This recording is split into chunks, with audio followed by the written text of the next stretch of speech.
할렐루야. 네, 레위기 첫 번째 시간입니다. 우리 지난 시간 출애굽기 마지막 부분, 하나님께 이스라엘 백성들이 성막을 봉헌하여 드리고, 그리고 하나님께 감사할 때 여호와의 영광이 임하는 장면까지 우리 함께 읽었고, 이제 읽은 내용은 레위기, 바로 이스라엘 백성들이 어떻게 하나님을 제사하고 또 어떻게 하나님의 말씀대로 살아야 하는가, 거기에 대한 가르침을 받는 내용을 우리 같이 7장까지 읽어보았습니다. 먼저 레위기의 제목은 와이크라라는 히브리어로 되어 있는데요. 이것은 그리고 그가 부르셨다라는 뜻입니다. 즉, 이 와이크라라는 말이 이 히브리어의 제목으로 되어 있다는 건 이 레위기가 단순히 따로 떨어져 있는 성경이 아니라 출애굽기의 마지막 부분과 연결되어 있다는 사실을 알 수가 있습니다. 하나님께 성막을 봉헌해드리고, 그리고 하나님의 거룩한 임재의 상징인 그 구름이라고 할 수 있죠. 그것이 성막 위에 임했고, 그리고 그 뒤에 하나님께서 이스라엘 백성들에게 모세를 부르셔서 이 성막에서 하나님을 예배하려면 어떻게 예배해야 하는가에 대해서 구체적으로 알려주시고, 그리고 하나님이 선택한 민족, 이 거룩한 이스라엘이란 나라는 어떻게 하나님의 말씀대로 살아야 하는가에 대해서 가르쳐 주신 내용, 이것이 레위기다라고 할 수 있습니다. 이 레위기, 레비티쿠스라는 이 단어는 나중에 70인역이라고 이 성서를 헬라어로 번역하면서 이것이 레위인들, 제사장들에게 필요한 법이다 해서 레위기라는 제목이 붙여졌지만, 원래 이름은 앞서 말씀드린 것처럼 와이크라, 그리고 그가 부르셨다. 즉, 출애굽기와 연결되어 있는 또 하나의 어떤 연결선상에서 이 레위기를 보셔야 옳습니다. 그러면 레위기의 구성에 대해서 아주 간략하게 말씀드리겠습니다. 레위기는 1장부터 16장까지는 제사에 관련된 내용이 나옵니다. 그래서 이 구약의 가장 중요한 5가지 제사법에 대한 내용이 우리가 읽었던 7장까지 나오고요. 그리고 그 뒤로는 뭐 제사장 위임식이라든지, 또 거기서 또 그 아론의 두 아들이 잘못된 불을 들여서 하나님의 심판을 받는 내용이라든지, 뭐 그 뒤로도 제사에 관련된 내용들이 쭉 이어지고요. 그리고 17장부터 마지막 27장까지는 이스라엘 백성들이 구별된 백성으로서 어떻게 거룩하게 살아야 하는가에 대한 내용으로 이렇게 크게 두 부분으로 나누어져 있다 할 수 있습니다.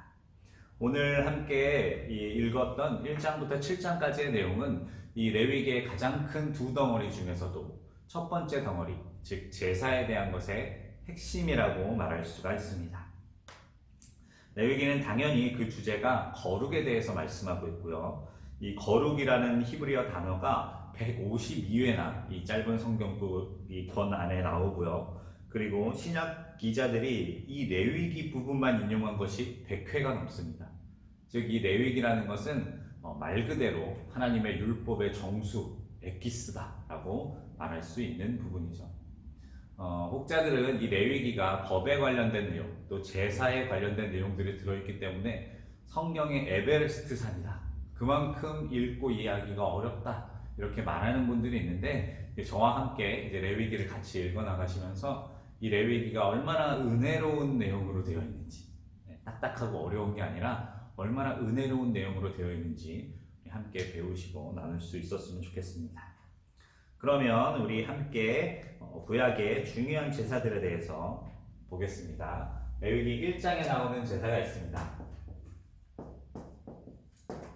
번제입니다. 히브리어로 올라라고 되어 있는데요. 우리 말이랑 비슷해요. 우리도 올라가 이렇게 올라가는 거잖아요. 이 번제도 하나님께 올려드리는 향기로운 이 연기, 이것을 이제 올라라고 히브리어로 부르고 있습니다. 이 번제의 특징은 무엇이냐?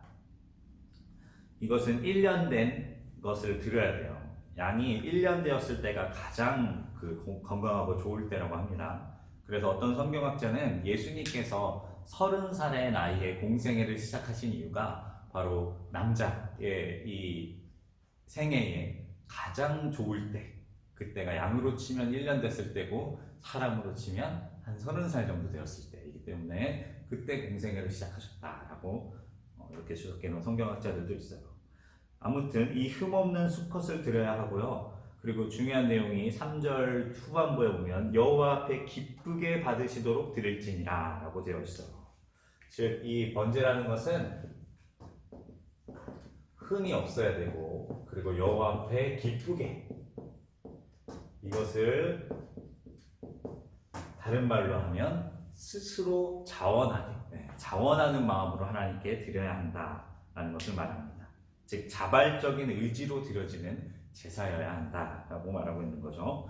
그리고 이 죄의 특징은 무엇이냐? 바로 그 머리 위에 안수하여 그 죄를 속하는 기능이 있습니다. 속죄에 관련된 것이고요. 그리고 마지막으로 이 번제는 이 제물을 전부 다 불살라서 하나님께 올려드리는 이 제사인데요. 이 제사의 연기, 그 향기를 하나님께서 기쁘게 받으신다라고 말씀하고 있습니다. 바로 향기를 드리는 제사다라는 특징을 가지고 있습니다. 이 사역들이 사실은 다 예수 그리스도께서 하셨던 사역입니다. 예수님께서 바로 흠없는 어린 양으로 스스로, 하나님이 시켜서 억지로 하신 게 아니었죠. 예수님이 스스로 이 기쁘게 우리의 죄를 속죄하기 위해서, 우리를 구원하시기 위해서 기쁘게 자기 자신을 온전히 바쳐서 하나님께 올려드리는 향기가 되었던 것. 이것이 바로 예수 그리스도의 생애라고 말할 수 있죠. 이 번제는 매일 하나님께 아침 저녁으로 드려지게 되어 있었습니다. 이것을 상번제라고 말하는데요. 이 번제는 매일 아침 하나님께 드려지는 것이었고, 그리고 온전한 헌신을 이렇게 상징하는 제사라고 할 수 있습니다. 그러면 두 번째 제사는 무엇이냐? 소제입니다. 소제.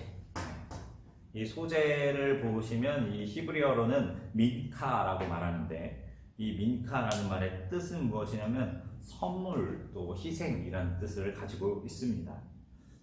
여기서 이 소자가 작은 재물이 아니고 작은 소가 아니에요. 이것은 흰 소자를 쓰고 있습니다. 우리가 소복이라고 말할 때 말하는 그 하얀 옷을 상징하는 힐 소자를 써서 이것은 하얀 제사라고 말할 수 있습니다. 하얀 제사가 무엇이냐? 바로 곡식을 빻으면 하얗게 가루가 되잖아요. 그 빻은 곡식을 하나님께 드리는 제사이기 때문에 이 소제라는 이름을 사용했어요. 그래서 이 영어의 이름으로 보면 offering of grain입니다. 즉 곡물로 드리는 제사라는 뜻을 가지고 있어요. 이 소제라는 것은 하나님 앞에 이 피를 흘리는 희생 동물이 아니라 바로 곡식을 빻은 그 고운 가루를 하나님께 올려드리는 것인데, 이 소제는 제사장을 임명하거나 또 성막 혹은 성전을 봉헌할 때 하나님께 드렸고요. 그리고 또 나시린, 이 나시린이라는 것은 하나님께 자기의 삶의 전체 혹은 일부를 거룩하게 드리기로 결단한 사람들을 말하는 거예요. 이 나시린들이 서약을 할 때 드렸고요. 그리고 나병 환자들이 깨끗함을 입었을 때, 그때도 하나님께 드렸습니다.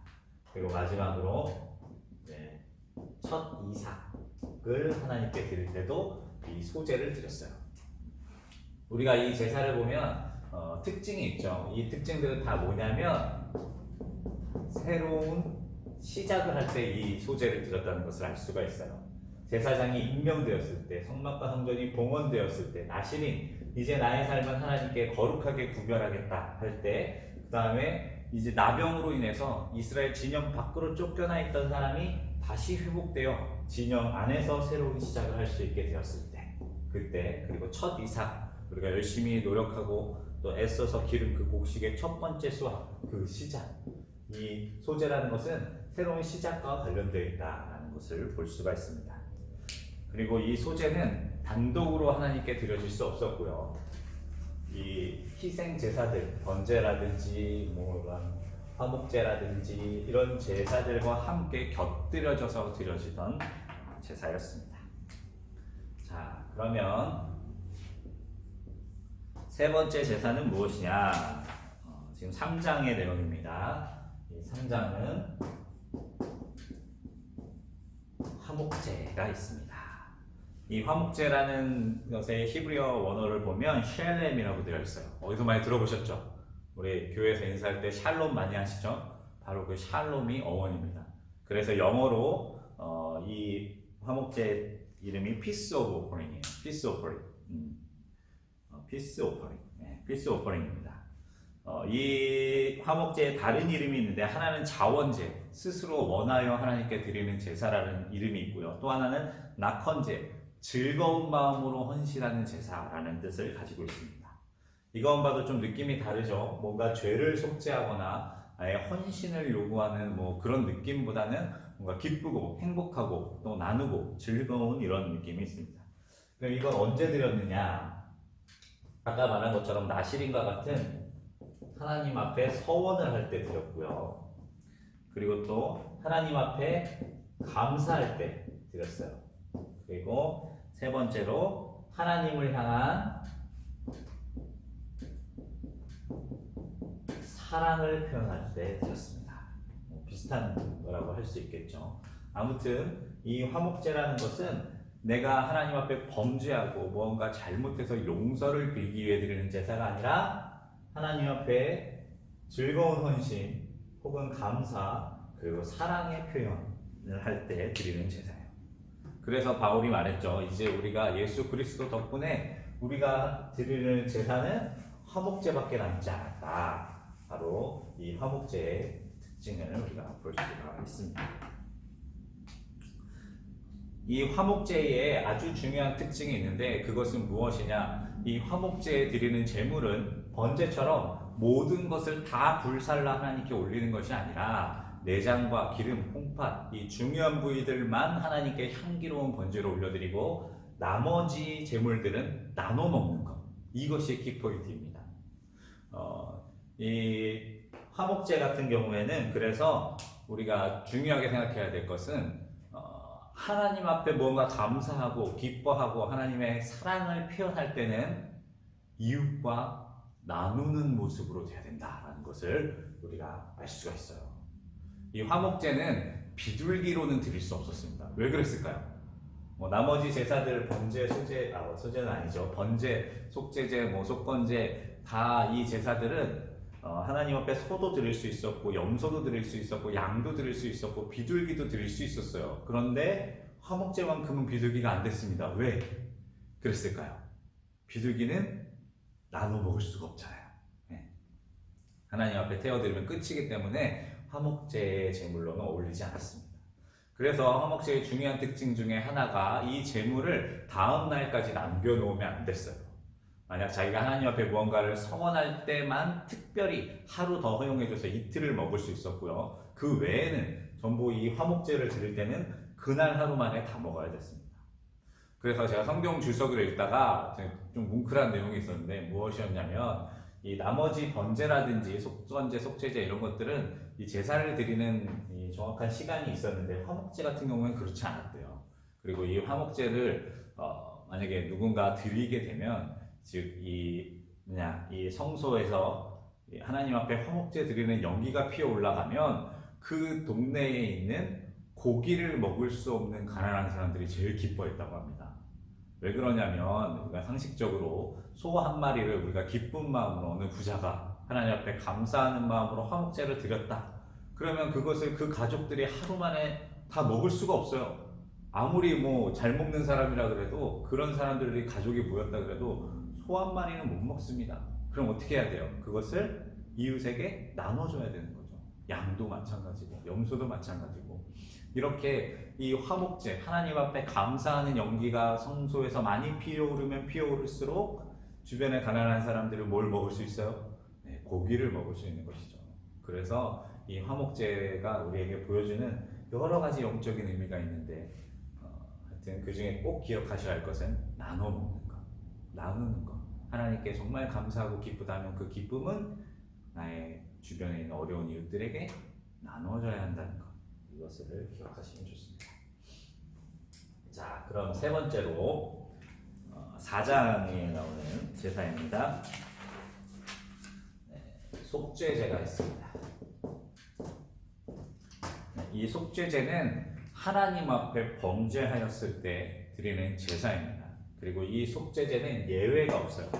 모든 사람들이 다 하나님 앞에 범죄할 수밖에 없지 않습니까? 그렇죠. 성경이 말하죠. 죄인은 없나니 하나도 없기 때문에 이 속죄제는 누구도 피해갈 수 없는, 어떻게 보면 일종의 의무적인 제사라고도 할 수 있습니다.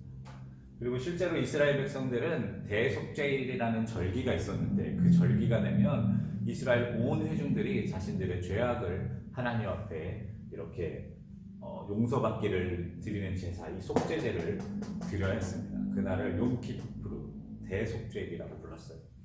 하여튼 이 속죄 제사에도 특징이 있습니다. 무엇이냐면 대제사장이 하나님 앞에 범죄했을 때는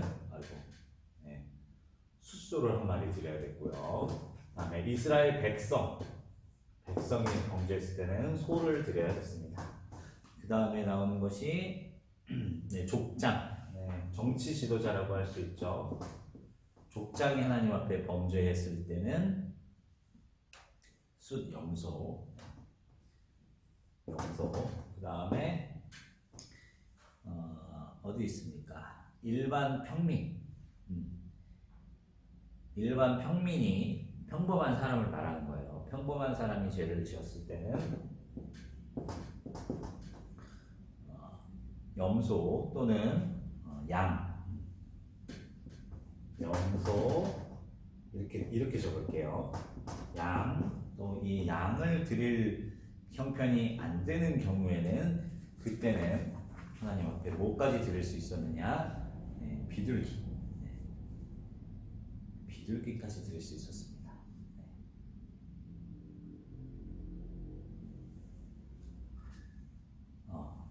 비둘기까지 드릴 수 있었고요. 근데 만약에 그 사람이 비둘기도 드릴 형편이 되지 않는다, 이때만 예외적으로 특별히 곡식을 드릴 수가 있었습니다. 소재랑 다른 거예요. 이거는 소재랑 같은 것은 아닙니다. 자, 이걸 보면은 이게 뭔가 이렇게 나열해 놓으니까 이게 뭘 이야기하는지를 우리가 좀 볼 수가 있어요. 자, 대제사장, 이스라엘 백성들의 거룩함을 책임지고 있는 대제사장이 하나님 앞에 범죄했다. 이게 작은 일인가요? 큰 일인가요? 엄청 큰 일이죠. 이런 큰 범죄를 저질렀을 때는 하나님께 소를 드리고, 그리고 이스라엘 백성 전체가 죄를 지었을 때도 소를 드립니다. 이 말은 뭐냐? 대제사장과 이스라엘 회중 전체의 범죄가 지금 하나님께서 어떻게 보고 계시다는 겁니까?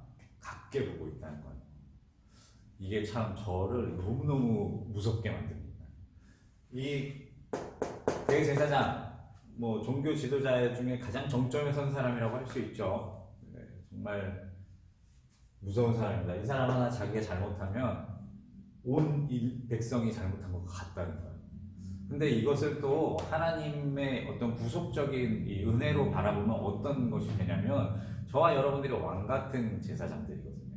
어떻게 보면 이 대제사장과 같은 역할을 해야 되는 사람들이라면, 그렇다면 우리는 우리 백성들의 죄를 쟤네는 쟤네 죄예요, 쟤네가 잘못한 거예요 라고 말할 수 있다 없다? 없다는 것이죠. 그 죄를 끌어안고 가야 되는 사람들이라는 거예요. 우리가 이것을 기억하면서 내용을 봐야 됩니다. 근데 만약에 평민들 중에 하나님 앞에 염소를 드릴 형편이 안 된다, 그래도 양을 드려야 돼요. 만약에 양을 드릴 형편이 안 되게 가난하다, 그러면 비둘기라도 잡아서 드려야 돼요. 산비둘기든 집비둘기든. 근데 건강도 안 돼요. 비둘기도 잡을 형편이 안 돼요. 그럴 경우에는 곡식이라도 하나님께 드려야 됩니다. 그 말은 뭡니까? 속죄제는 드려도 되고 안 드려도 되는 제사가 아니라 무조건 드려야 된다는 거예요. 우리의 죄에 관련된 것은 가난하거나 부하거나 힘이 강하거나 약하거나 상관없이 누구나 하나님 앞에 우리의 죄를 용서받아야 한다는 것을 보여주는 것이 속죄제라고 말할 수 있습니다.